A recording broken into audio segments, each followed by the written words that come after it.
80 ang ano, guhit ba, Jessica? 80 per guhit. Oh. Ang guhit ay 80 pesos. Sobra. Tapos isang guhit yun. So, ibig sabihin 800 ang ano, kilo. Pero mas mura kay nanay. Kaso sabi kasi ni nanay, hindi na siya nagtinda, manhirapan daw siya. Ay, Pero eto nung na. umaga, dahil madami nagbibiko pag araw ng ano, Oo. madami daw bumibili sa kanila, pambiko. Nyug, tsaka ano, malagkit. Ay, eto na, nangawit na ako. Naputol yung video. Bakit? Ewan ko. May nag-chat video, naputol. Ito na, nag-play na.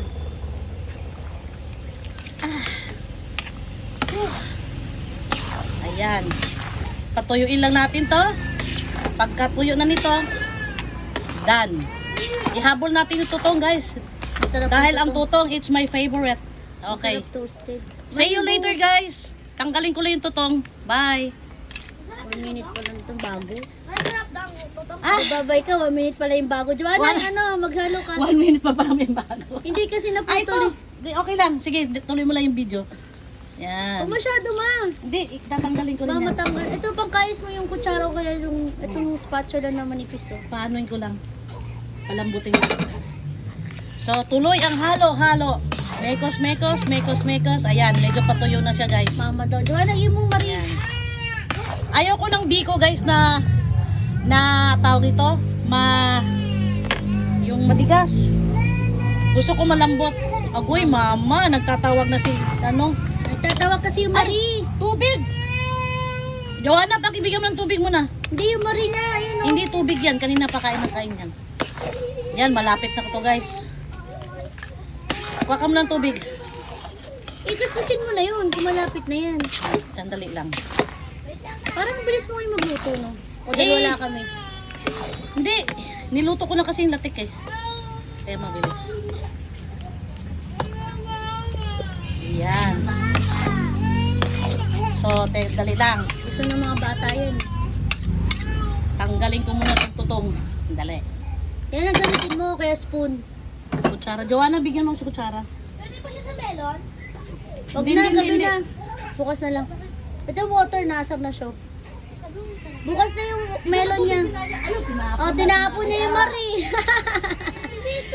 Hi guys. Huwag ka ng tubig. Yung anak ko maldita, tinapon yung Marie. Ayaw niya na kasi. Sayang buo, tinapon niya yung Marie.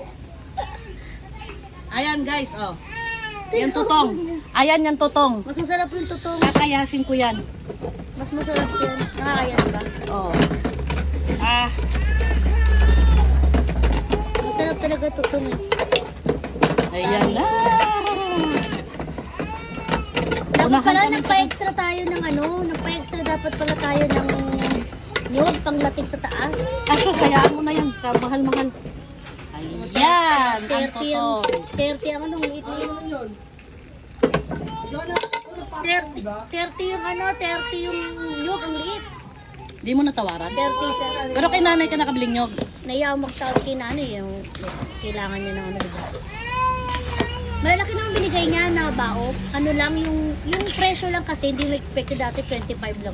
Baka bakit? dahil kasi papasko, kaya mahal, per months. Yan, patuyuin lang natin to ng konti at goods na ito. Ay! Nakalimutan ko magpabili pala ng ano?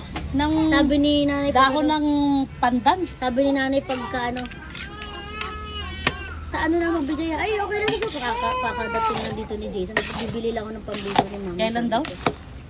Sabi niya, kalimutan ko yun. Pero sabi ko, alam ko na yun. Si Jason naman dumaan dito. Yan, ang sarap.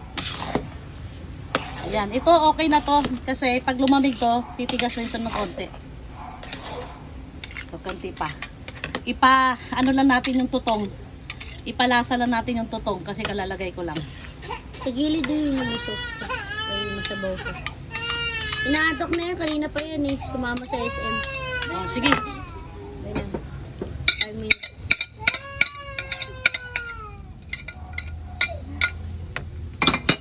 So, ito na guys. Luto ng ating biko. It's done. Ayan, no? Pag ito lumamig, mga super mom, tamang-tama na to siya. Hindi hindi matigas, hindi rin malambot. Tamang-tama. Ito yung magandang ilagay sa pan. Tapos aanuhin. Hindi pa nga luto, dami na tumatawag eh. Jenny, naglado ka ba ng biko? Yung kaibigan ko sa Tandansora nag-abang na. Padadalahan ko siya pero siya siya ang magbayad sa Lalamove. Ay, ano yan? Grab. Yan. Hinay-fire ko na yung apoy. Kanina slow fire. Ngayon hinay-fire ko na. Hinay-fire ko na. Napagod na ako. Kasi patutuyuin ko na siya ng husto. Yan. Ah. 6 na.